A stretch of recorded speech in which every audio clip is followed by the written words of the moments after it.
What's up, everybody?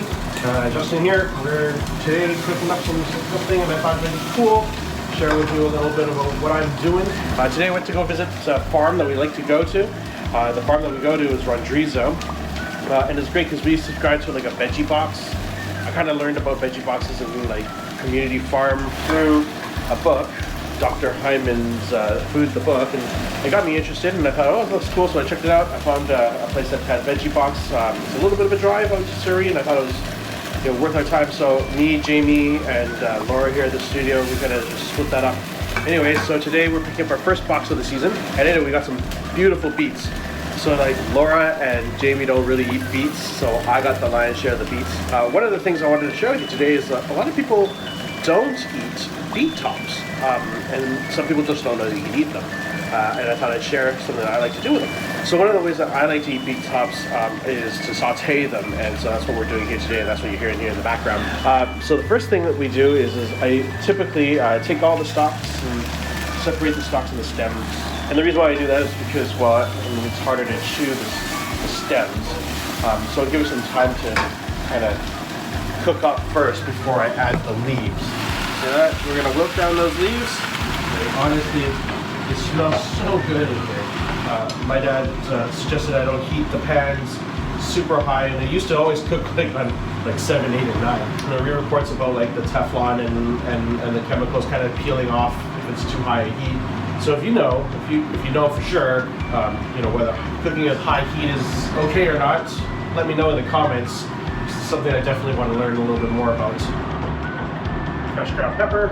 I read somewhere that adding pepper to that cooking process rather than like right at the end kind of mellows that pepper taste out, gives it a little bit more complexity in your dish.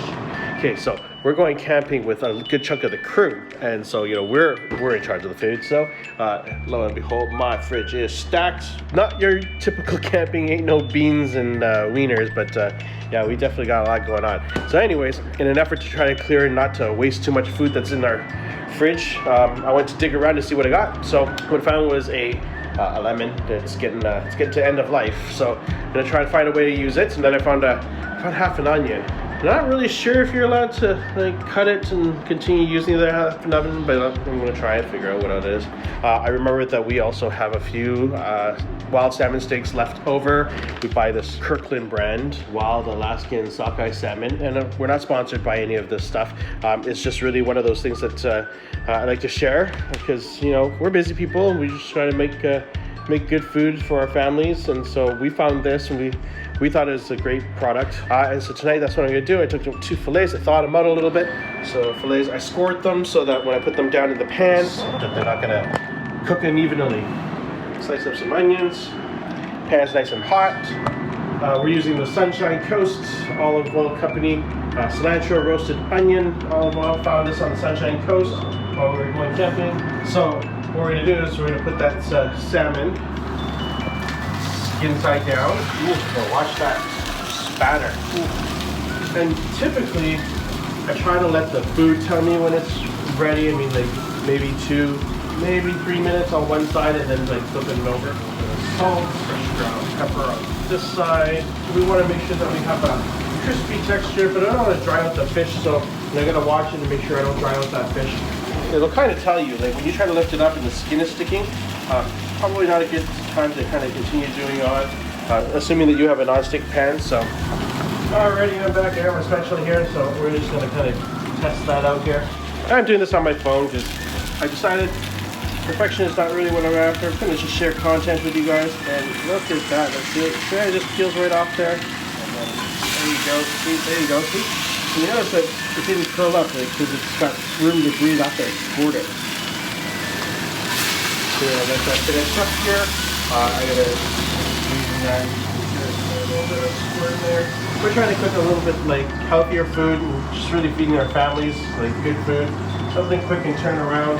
It's just a good way for us to try to be conscientious about eating healthier food. We make an effort to go to the farms to pick up our eggs, some of our meats, some of our veggies like we've shown you. All adds up to try to be just a smidge healthier.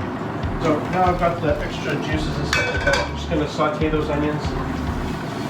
you might be a little bit more picky than I am with food. As long as it tastes good, just a little bit of salt.